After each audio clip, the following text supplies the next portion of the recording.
Topic पढ़ने जा रहे हैं वो है हमारा orifice meter and pitot tube. Orifice meter और पिटोट ट्यूब को पढ़ने से पहले हम पिछला जो चैप्टर है उसके रिव्यू स्टार्ट करते हैं।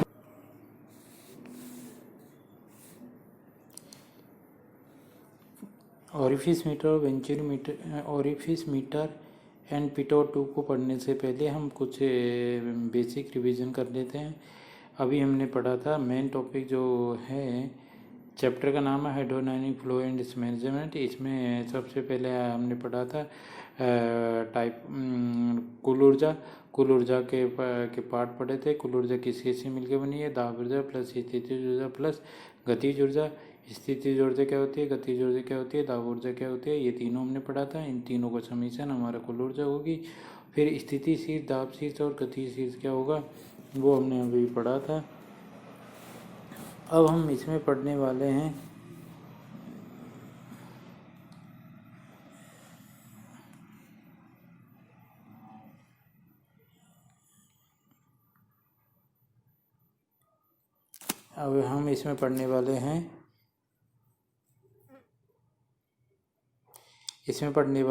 कि इसके बाद में हमने पढ़ा आगे कुल ऊर्जा के बाद में शीर्ष क्या होता है। शीर्ष होगी जब हम ऊर्जा में बाहर का भाग देंगे तो शीर्ष ऑप्टेन होगा, यानी कि दाब शीर्ष क्या होगा, दाब ऊर्जा अपॉन बाहर।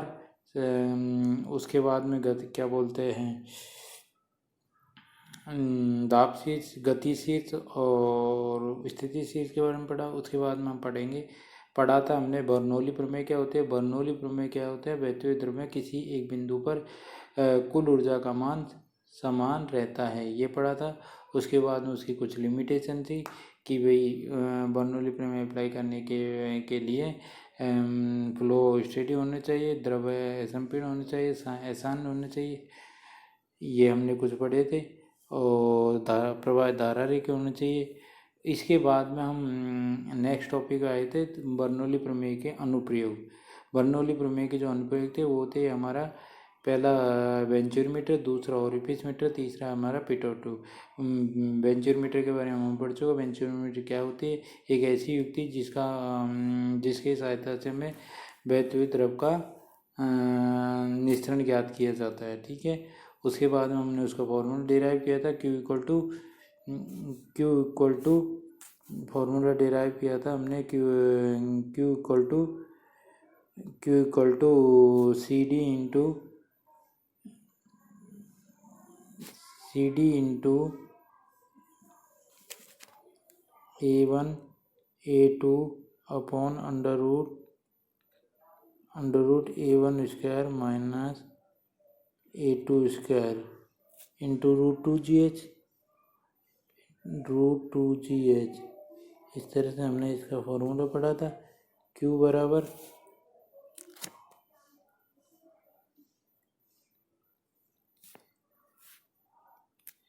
बराबर हमने ये फॉर्मूला पढ़ा था।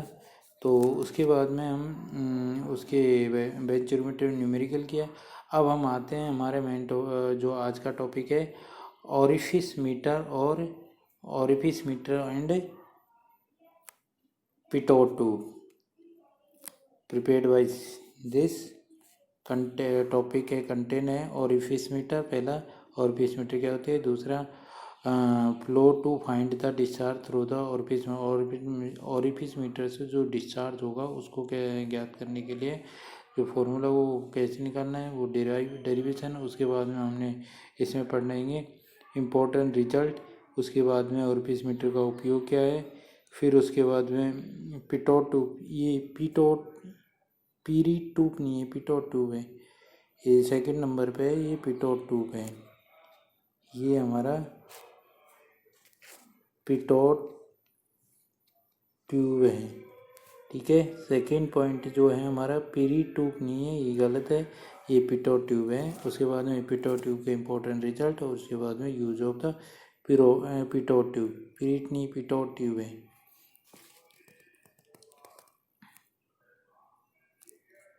ठीक है। उसके बाद में हम आते हैं नेक्स्ट स्लाइड पे। सबसे पहले ओरिफिस मीटर पर पढ़ते हैं। ओरिफिस मीटर का हमने ये डायग्राम बना हुआ है। इस डायग्राम में हमने ये अप स्ट्रीम पार्ट है, ये डाउन स्ट्रीम पार्ट है। ये इस ओरिफिस मीटर पे नीचे ये जो यूट्यूब में मैनोमीटर लगी हुई है, ये सेक्शन 1 पे, ये सेक्शन 2 पे।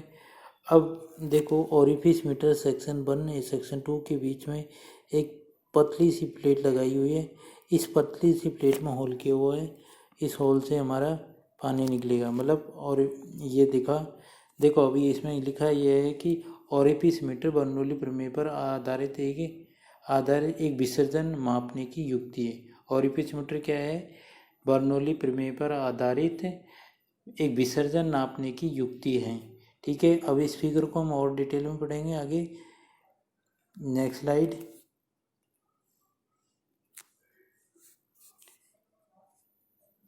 नेक्स्ट स्लाइड में आते हैं हमारा। देखो नेक्स्ट स्लाइड में है ओरिफिस मीटर से निसरण ज्ञात करने का सूत्र। देखो ओरिफिस मीटर से निसरण ज्ञात करने का सूत्र जो है उसको समझने से पहले हमें कुछ चीज़ें समझनी है। पिछली स्लाइड में चलते हैं पहले। पिछली स्लाइड में देखो सेक्शन 1 है, ये पॉइंट वो है जहाँ पर हमारा मेन पाइप और ओरिफिस मीटर दोनों मिले हुए हैं। और सेक्शन 2 क्या है? ये वो पॉइंट है जहाँ पर कि ये जेड संकोच होता है या बेनो कॉन्ट्रैक्टर का फॉर्मेशन होता है। ठीक है, इंग्लिश में बेनो कॉन्ट्रैक्टर, हिंदी में जेड संकोच का फॉर्मेशन होता है। ठीक है, उसके बाद में इन दोनों के बीच में ये जो लंबी सी लाइन खींची हुई है, ये यहाँ पर ओरिफिस मीटर है। ठीक है, अब ये ओरिफिस मीटर होती क्या है? ओरिफिस मीटर कुछ नहीं होती, एक सिंपल सा पाइप होता है। उस पाइप के नीचे उस पाइप के अंदर एक गोलाकार प्लेट लगी होती है।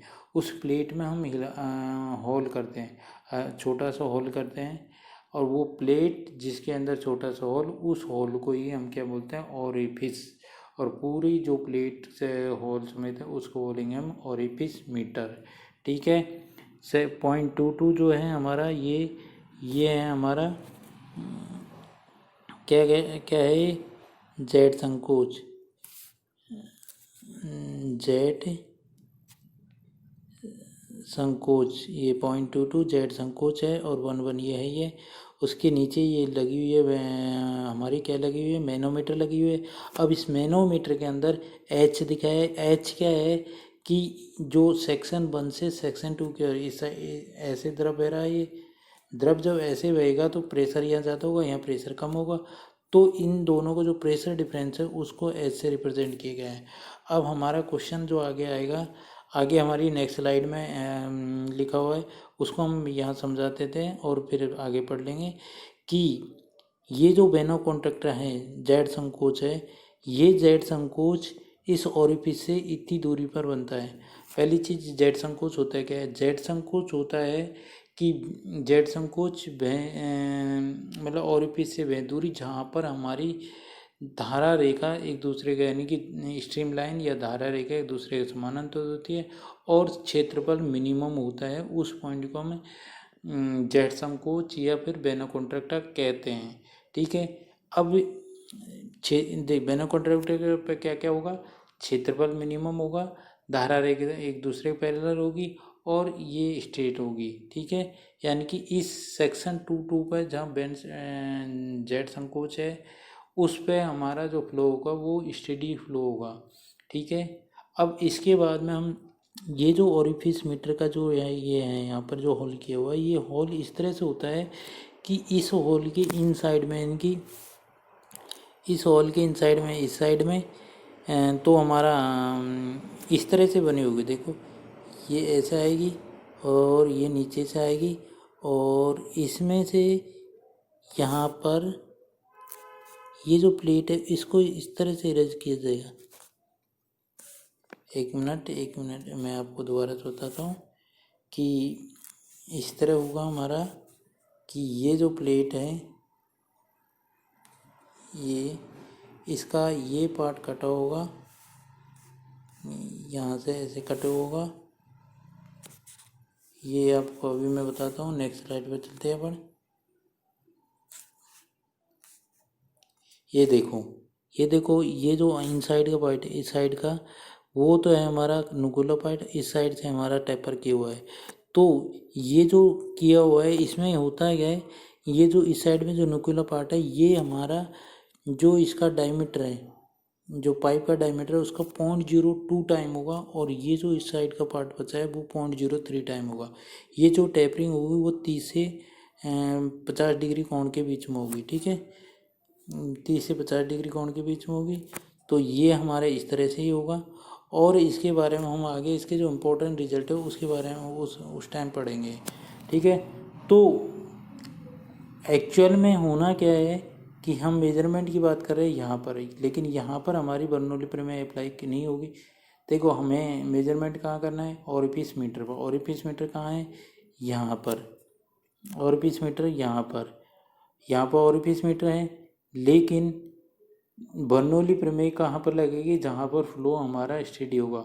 देखो ऑरिफिस मीटर पे जो हमने स्ट्रक्चर देखी वो इस तरह से टेपर थी। तो ऑरिफिस मीटर पर जो हमारी धारा रेखा बनेगी वो धारा रेखा एक दूसरे के पैरेलल नहीं होगी, और यहाँ जो क्षेत्रफल होगा ये धारा रेखा यहाँ पर इस तरह से होगी, यू आएगी, यू होके यू जाएगी, ठीक है, इस तरह से ये इस तरह से आएगी, टेपर होती ऐसे ऐसे टेपर होगी, फिर ये यू उठेगी, ठीक, यू उठेगी, फिर ये ऐसे स्ट्रेट होगी, ऐसे ही नीचे से आएगी धारा रेखा, यहाँ इस तरह से यू होगी, फिर ये एकदम स्ट्रेट होगी। तो यानी कि ये जो पार्ट है यहाँ इस पार्ट में हमारी धारा रेखा एक दूसरे के पैरेलल हो पाएगी, इससे पहले नहीं हो पाएगी। इसलिए जब ये जो ऑरिफिस मीटर पर हमारी धारा रेखा पैरेलल नहीं हो पा रही, तो इसका मतलब ये ऑरिफिस मीटर पर हम बर्नौली प्रमेय हम लगा नहीं पाएंगे।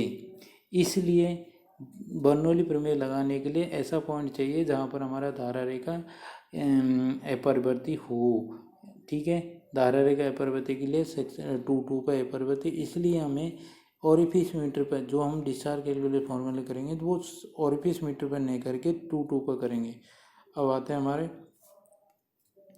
इस पे, देखो ये तो होगा हमारा 1 ये होगा हमारा 2 और ये हमारा ऑरिफिस। तो सबसे पहले इसमें जो लिखा हुआ है ये ऊपर हेडिंग है, ऑरिफिस मीटर से निःसरण ज्ञात करने का सूत्र, ठीक है। वेग गुणांक इसमें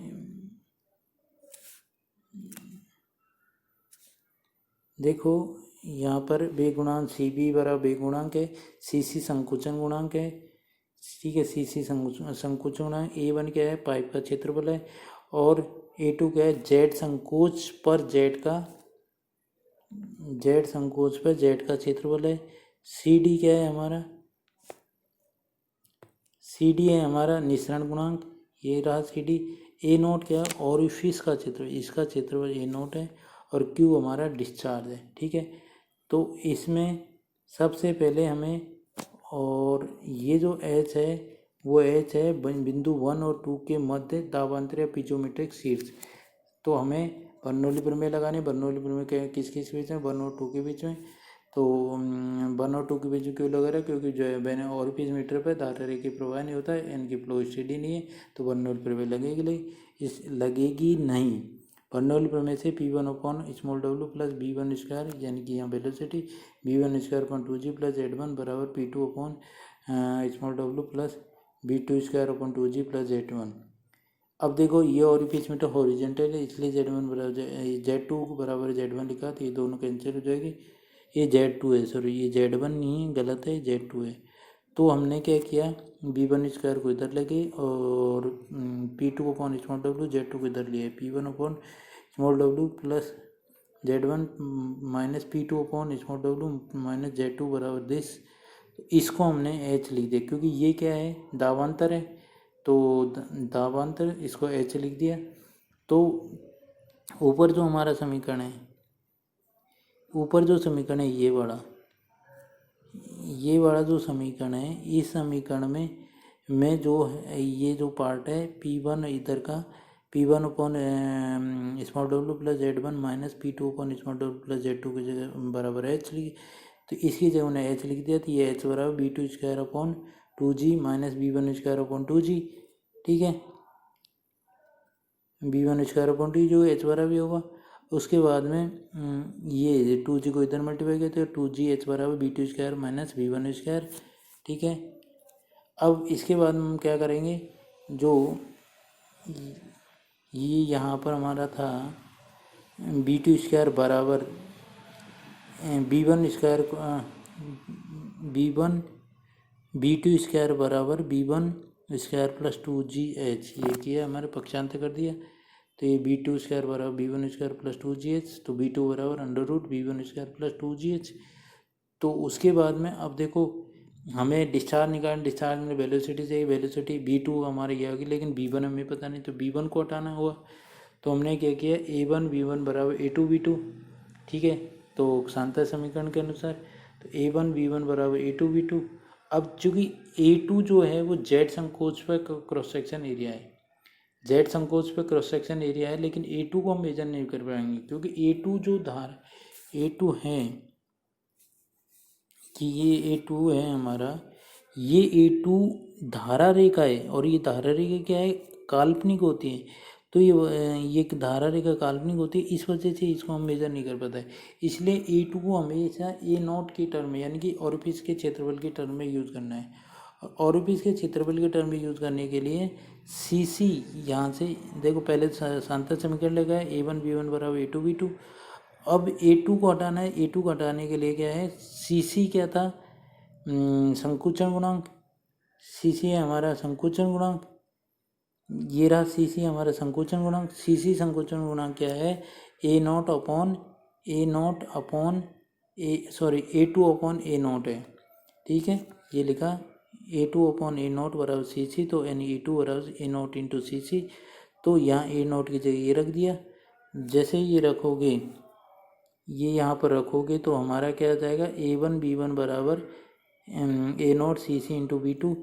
तो B1 बराबर A1 का भाग देते थे A0, ये देखो B1 बराबर A0 upon A1 B2 CC, ठीक है।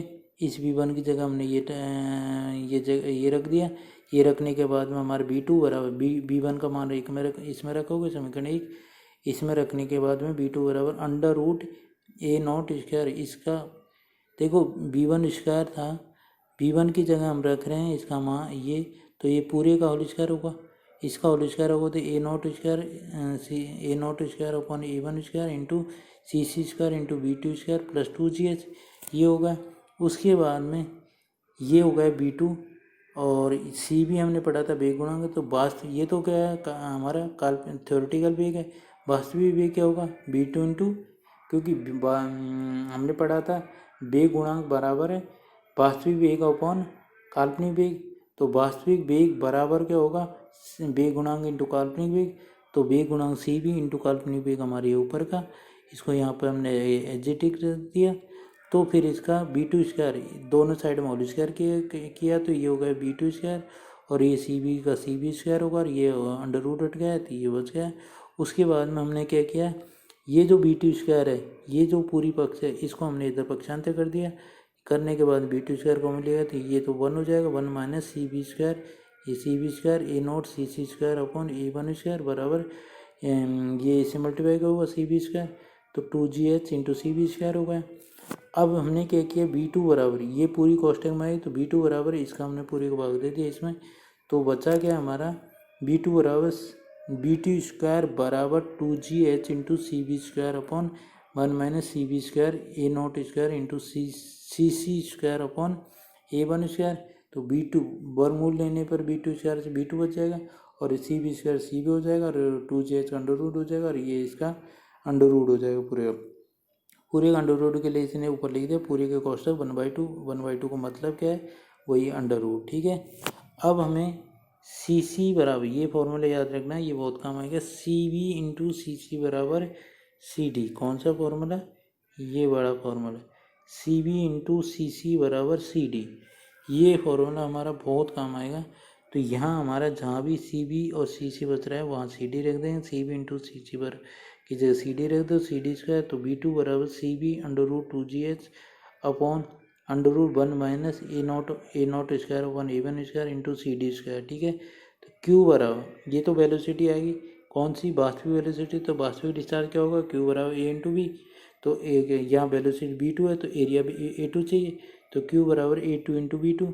अब A2 क्या है, काल्पनिक एरिया है और उसको हम मेजर नहीं कर पाएंगे, तो तो A2 की जगह हम यहाँ से लिखेंगे A0 इंटू CC, क्योंकि A0 को हम मेजर कर पाएंगे। तो यहाँ पर A2 की जगह रख दिया A0 इंटू CC और B2 यहाँ से ये रख दिया। ये रखने के बाद हमारा ये आ गया। तो इसके बाद में Q बराबर, अब देखो ऊपर देखो CC इंटू CB बच रहा है, और CC इंटू CB क्या होगा CD, तो यहाँ पर CC इंटू CB की जगह CD रख दिया। तो Q बराबर A0 into CD into root 2GH upon under root 1 minus A0 square upon A1 square into CD square, ये हमारा आ जाएगा Q। तो ऑरिफिस मीटर से जो डिस्चार्ज बह रहा है उस डिस्चार्ज का मतलब ऑरिफिस मीटर से निसरण ज्ञात करने का सूत्र क्या होगा, Q बराबर CD into A0 into under root 2G upon under root 1 minus A0 square upon A1 square into CD square. ठीक है, ये हमारा फाइनल फॉर्मूला ये रहा। ठीक है, इसको याद रखना है। इसके बाद में हम इसको इरेज कर रहे हैं। इसके बाद हम नेक्स्ट पे चलेंगे। अब ऑरिफिस मीटर के कुछ इम्पोर्टेंट रिजल्ट है। ऑरिफिस मीटर का इम्पोर्टेंट कुछ नहीं है। पहले लिखा है कि ऑरिफिस मीटर दावांतर सिद्धांत कार्य करते हैं, जैसे हमने वेंचुरोमीटर में देखा था, क्योंकि वेंचुरोमीटर में हमने क्या किया, दावांतरित क्रिएट किया था, दावांतर क्रिएट किया। तो वही यहाँ पे है कि दावांतर सिद्धांत कार्य करते, इसमें भी वही दावांतर क्रिएट करे फ्लो में, क्योंकि पहले एरिया ज़्यादा था, फिर उसको एरिया एकदम कम कर दिया। तो जैसे एरिया कम किया तो वेलोसिटी बहुत ज़्यादा बढ़ेगी, तो वेलोसिटी बढ़ेगी तो उसका दाब कम होगा, और वहाँ दाब ज़्यादा तो उसमें दाबांतर हो गए। एक ये क्या है, ऑरिफिस मीटर कुछ नहीं है, प्लेट होती है, इसमें एक होल होता है, प्लेट में एक होल होता है। तो तीसरा पॉइंट ऑरिफिस का अर्थ मतलब छेद होता है, ऑरिफिस का मतलब ही होल होता है। और इसमें क्या होता है, प्लेट की मोटाई क्या होगी, पाइप का जो व्यास है उसका 0.05 होगी। अब इसमें अगला पॉइंट लिखा है कि लिखा है इन्होंने कि अपस्ट्रीम फ्लक्स से ऑरिफिस की कोर पहले, अपस्ट्रीम फ्लक्स से ऑरिफिस की कोर पहले T1 मोटाई तक, यानी कि ये गलत है, ये 10.02 नहीं है, ये एक्चुअल में 0.02 है। ये भी गलती है यहाँ पर कि देखो गलती है इसमें, 10.02 नहीं है, ये है हमारा 0.02 है। क्या है, 0.02 है। ठीक है, 10 नहीं है, 0.02 होना है। तो मतलब जो हमारा टेपर पार्ट नहीं था वो तो 0.02 होना होगा पाइप डायमीटर का, और जो टेपर पार्ट है वो है 0.03 है। और टेपरिंग जो हमने की है वो 30 से 45 डिग्री कोण पे की है। उसके बाद में बेवल हमारा ये ऑरिफिस का व्यास, यानी कि वो जो होल होगा, होल का व्यास होगा पाइप के व्यास का 0.2 से 0.85 गुना होगा। फिर उसके बाद में दोनों साइड मैनोमीटर लगाई, ये लिखा है। उसके बाद में अपस्ट्रीम में मैनोमीटर जो लगाई है वो हमारा ऑरिफिस से पाइप के डायमीटर का 0.9 से 1.1 टाइम होगी ऑरिफिस की दूरी। डाउन स्ट्रीम में पाइप के डायमीटर के 0.5 गुना दूरी पर अपस्ट्रीम, डाउन स्ट्रीम में मैनोमीटर ऑरिफिस से 0.5 टाइम पाइप डायमीटर की दूरी पर होगी। ठीक है, उसके बाद में उन्होंने लिखा है कि ऑरिफिस में जो द्रव बहता है वो एक प्रदार के रूप में बहता है। ठीक है, प्रदार के रूप में बहता है। इसके बाद में जो पदार्थ से जो द्रव निकलता है वो द्रव हमारा, पदार्थ से जो द्रव निकलता है वो संकुचित, पहले संकुचित होता है फिर सामान्य होता है, इसमें नहीं है। उसके बाद में हमने एक चीज़ पढ़ी कि जेट संकोच क्या होती है। जेट संकोच वह स्थान जहाँ पर इसका क्षेत्रफल न्यूनतम होता है, जेट संकोच कहलाता है। एक इम्पोर्टेंट चीज़ याद रखनी, ऑरिफिस मीटर के CD का मान वेंचुरोमीटर के CD से कम होता है। इसका मतलब जब CD का मान ऑरिफिस मीटर के CD का मान ऑरिफिस मीटर का वेंचुरोमीटर से कम है, इसका मतलब ऑरिफिस मीटर वेंचुरोमीटर से कम एफिशिएंट है, कम दक्ष है। ठीक है, उसके बाद में नेक्स्ट स्लाइड में देखें। अब इसके पहले हम बता दें ऑरिफिस मीटर का उपयोग क्या होता है, बहते हुए द्रव का निसरण ज्ञात करने के लिए किया जाता है। अब आते हैं हमारा नेक्स्ट पॉइंट, पिटोट ट्यूब होती क्या है?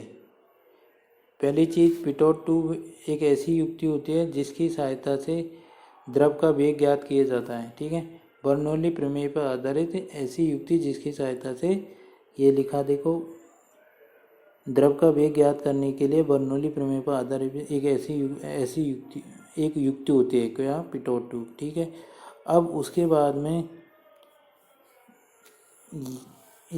में हम पूछेंगे महत्वपूर्ण परिणाम इसमें क्या होगा।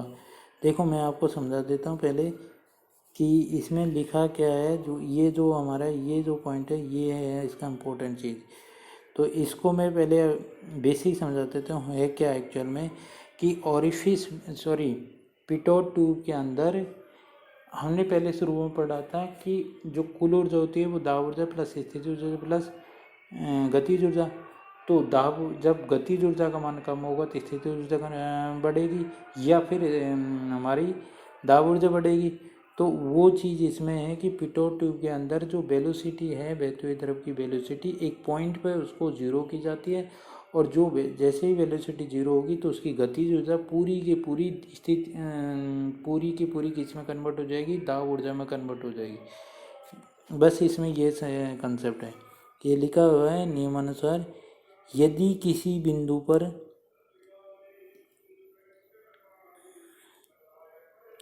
देखो ये लिखा है, जब प्रवाह किसी बिंदु पर शून्य कर दिया जाए तो गतिज ऊर्जा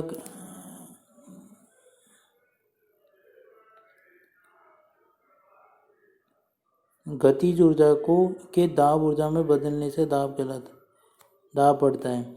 ये लिखा है, जब प्रवाह वेग किसी बिंदु पर शून्य कर दिया जाए तो गतिज ऊर्जा के दाब ऊर्जा में बदलने से दाब बढ़ता है। वह बिंदु स्तब्ध बिंदु यानी स्टैग्नेंट पॉइंट कहलाता है। ठीक है, ये यहाँ पर क्या होगा, गतिज ऊर्जा पूरी दाब ऊर्जा में कन्वर्ट हो जाएगी और वेलोसिटी जो है हमारी जीरो हो जाएगी। तो देखो अब हम इसमें आते हैं, ये हमारी पिटोट ट्यूब है। पिटोट ट्यूब कुछ नहीं है, एल आकार की एक नली है। इस नली के ये हमारी यहाँ से चालू होते हैं एल आकार की नली। इस नली के बाहर एक पॉइंट है 1 और इसके जस्ट एंट्री जो पॉइंट है वो 2 है। तो इसके एंट्री पॉइंट पे जो वेलोसिटी है वो हमारी जीरो हो जाएगी, क्योंकि इसमें पानी भराएगा और ये पानी भरने के बाद यहाँ जो प्रेशर होगा उतना प्रेशर तक ये चढ़ जाएगा। उसके बाद में वो ऊपर नहीं चढ़ पाएगा। तो यानी कि अब जब प्रेशर नहीं दे पा रहा पानी को ऊपर, आगे नहीं बढ़ा पा रहा, तो इसका मतलब उसकी वेलोसिटी हुआ जीरो। ठीक है, वेलोसिटी जीरो हो जाएगी। तो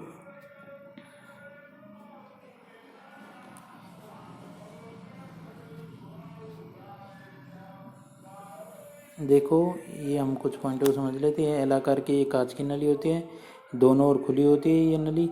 तीसरा, जब प्रवाह वेग किसी बिंदु पर शून्य कर दिया जाए तो गतिज ऊर्जा के दाब ऊर्जा में बदलने से दाब बढ़ता है और वह बिंदु स्टैग्नेंट पॉइंट कहलाता है। फिर उसके बाद में हमें वेलोसिटी निकालना है, वही तरीका कि बिंदु 1 और 2 के बीच में हमने बर्नौली प्रमेय लगा दी। दोनों के मध्य 1 और 2 के मध्य बर्नौली प्रमेय लगाने पर P1 upon small w plus V1 square upon 2G plus Z1 बराबर P2 upon small w plus V2 square upon 2G plus Z2 आएगा इधर, क्योंकि और Z1 बराबर Z2 क्योंकि दोनों समान तल पर है। बिंदु 1 और 2 हमारे एक सेम धारा रेखा में, इसलिए ये Z1 Z2 बराबर होंगे। और बिंदु 2 क्या है, यहाँ पे वेलोसिटी जीरो होगी। मैंने आपको बताया कैसे वेलोसिटी होगी जीरो, तो V2 जीरो होने के बाद में इधर क्या बचेगा कि V2 जीरो, Z1 बराबर Z2, तो P2 बचेगा। यहाँ पर क्या बचेगा, केवल ये V2 Z1 बराबर Z2 ये कैंसिल हो जाएगा, ये जीरो हो जाएगा, ये हमारा जीरो हो जाएगा। और तो यहाँ बचेगा P2 और इधर बचेगा P1 upon small w plus V1 square 2G, ये कैंसिल इससे। ठीक है, अब तो बचेगा P2 upon small w plus P1 upon small w plus V1 square upon 2G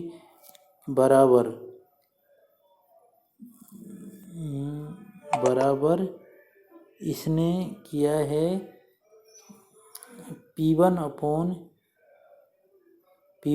small w plus H1 बराबर 0। ये क्या किया है, देखो ऐसा है, ये यहाँ तक तो होगा क्लियर, कि P1 upon small W plus V1² upon 2G बराबर P2 अपॉन स्मॉल डब्ल्यू होगा। ये तो हो गया समझ में। अब आगे ये जो लिखा है अब आगे क्या होगा कि ये P2 अपॉन स्मॉल डब्ल्यू, ये इस फिगर को फिर देखो, ये मैनोमीटर हमने यहाँ पर डाली हुई है। यहाँ मैनोमीटर डालने के बाद में हमारी ये पॉइंट बराबर है, तो इसका मतलब ये दोनों की स्थिति ऊर्जा तो बराबर है। अब रहा कि इस पॉइंट में जो जितनी ऊर्जा को उसी ऊर्जा से ये दाब ऊपर चढ़ेगा, तो ये दाब हमने मेजर कर लिए थे P2 अपॉन स्मॉल डब्ल्यू का।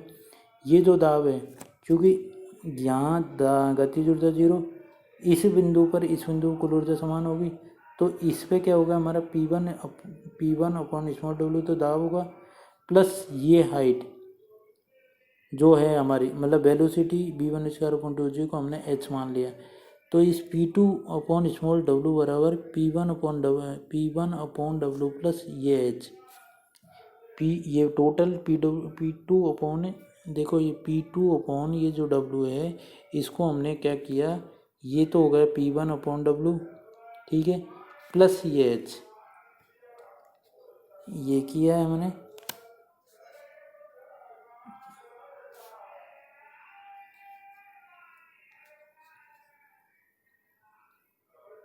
तो ये हमारा यहाँ पर P2 अपॉन स्मॉल डब्ल्यू बराबर P1 upon small W plus h, तो इसको इसके बराबर कर दिया। P1 upon W plus V1² upon 2G बराबर, यहाँ P2 अपॉन डब्ल्यू बचा था, इस P2 अपॉन डब्ल्यू की जगह ये रख दिए, P1 upon W plus h ये यहाँ रख दिया। अब ये रखने के बाद P1 अपॉन डब्ल्यू, तो P1 अपॉन डब्ल्यू कैंसिल हो जाएगा और ये यहाँ बच जाएगा V1² अपॉन 2G बराबर h, तो V1² बराबर 2GH, तो V1 बराबर √2GH, तो यहाँ पर V1 बराबर √2GH।